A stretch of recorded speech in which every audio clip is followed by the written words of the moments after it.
Good afternoon, students. Today we will see about myocarditis. So, we all know that myocardium is a part of a musculature of heart or which deals with the electric activities of the heart. So, any inflammation or infection through this myocardium is considered to be as myocarditis.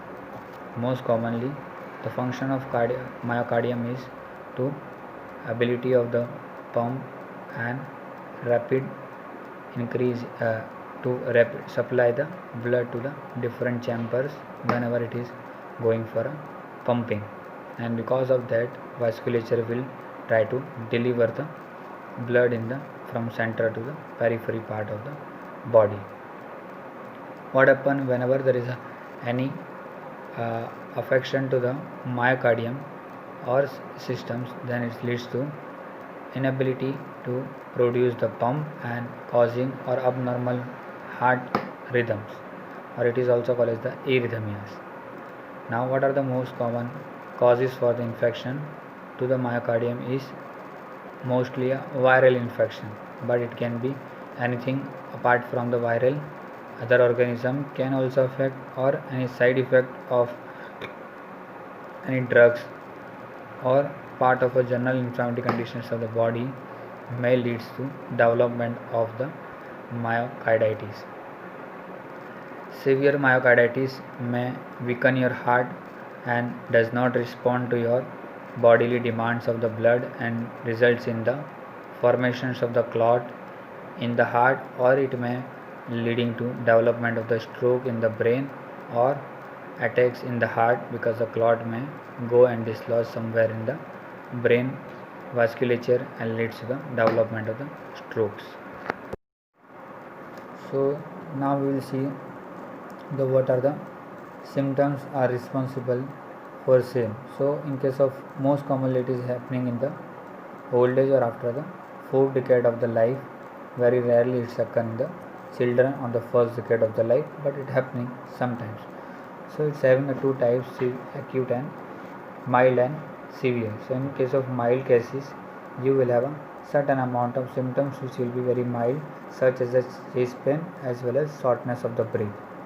In case of severe cases or severity of the disease, or it has passed long time, then it is vary from different kind of symptoms like chest pain, rapid or abnormal heart rhythms or arrhythmias, obviously shortness of breath during the physical activity or even at rest, fluid retention which leads to the development of swelling over your legs, ankles and foot, fatigability, and other symptoms of the infection of viral bacteria such as the headaches, body aches, overall joint pain, fever and sore throat, and sometimes diarrhea also.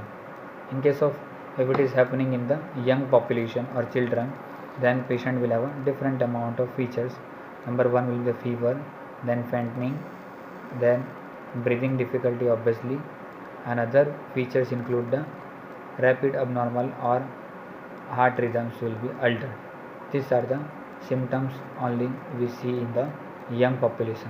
So either of the symptoms can be seen in case of patient is developing myocardial infection, irrespective of the cause, either is a viral, bacterial, parasite, or other responsible causes, or any kind of allergic reaction or toxic substance taken from the for the pharmacological use or treatment of the other drugs.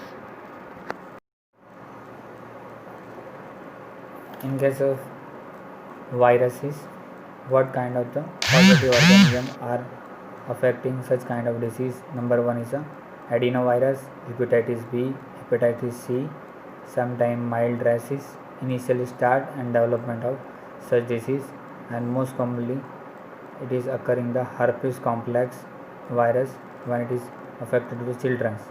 Other viruses are ecovirus, Epstein-Barr virus, and rubella can also cause a certain amount of the myocarditis, and HIV is along with the development of the AIDS to the patient.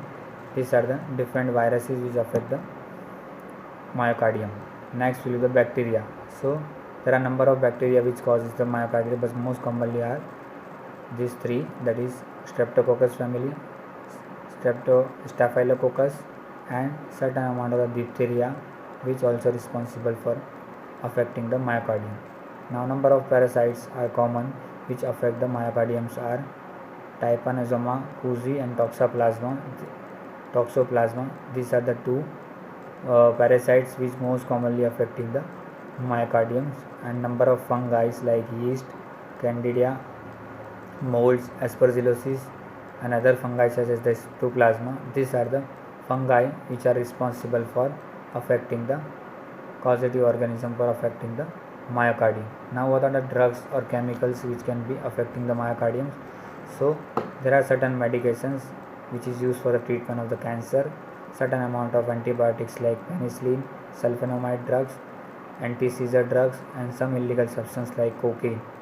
Chemicals which are affecting the these are carbon monoxides and certain amount of radiation which causing the myocarditis, and other diseases like granulomatosis and giant cell arteritis. These are the other diseases which also producing the effect on myocardium.